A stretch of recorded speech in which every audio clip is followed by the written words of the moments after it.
चुनावी लड़ाई नहीं है, बल्कि ये लड़ाई हमेशा जारी रहेगी। हम संविधान की बुनियाद पर अपने बैरिस्टर असदुद्दीन ओवैसी साहब के हाथों को मजबूत करते रहेंगे और संविधान की रक्षा करते रहेंगे।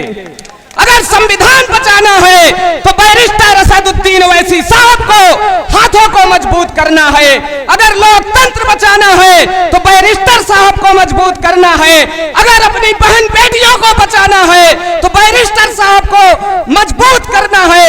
इसलिए मैं आपसे गुजारिश कर रहा हूं कि आप सभी लोग जहां भी रहें वहीं से आपकी मोहब्बतें हैं, आप अपनी मोहब्बतें का इजहार करते रहें। जरूरी नहीं कि आप मंच पर ही आकर के मोहब्बत का इजहार करें। मेरे अजीज साथियों, आज अगर आप आए हुए हैं, आपको जहां भी जगह मिले वहीं से खड़े होकर के बैरिस्टर असदुद्दीन ओवैसी साहब के विचार को सुने और वहीं से ये पैगाम लेकर के जाएं कि अगर हमें संविधान बचाना है, लोकतंत्र बचाना है, बाबा भीमराव अंबेडकर के मिशन को बचाना है, तो आज हमें बैरिस्टर असदुद्दीन ओवैसी साहब के हाथों को मजबूत करना।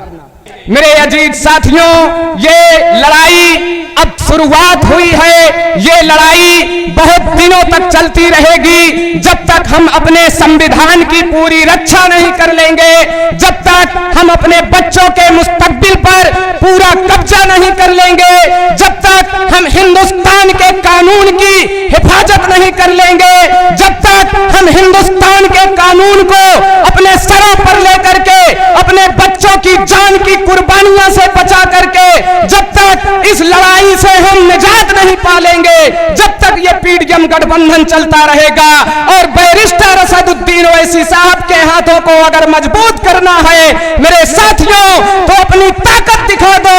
लोग पूछते हैं और कहते हैं कि असदुद्दीन ओवैसी बी टीम है, लेकिन मैं ये कहना चाहता हूं कि अगर तुम्हें शक है, तुम्हें इस बात की दलील चाहिए, तो क्या तुम अल्लाह उसके रसूल का फरमान भूल गए हो?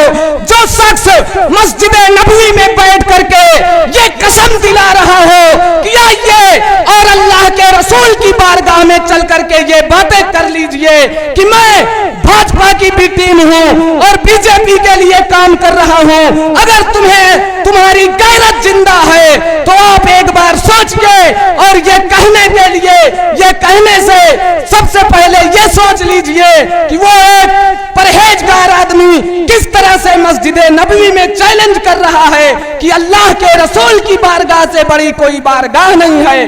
वहां चल करके ये साबित कर लीजिए कि मैं भाजपा के लिए काम कर रहा हूं या आपके मुस्तकबिल के लिए काम कर रहा हूं।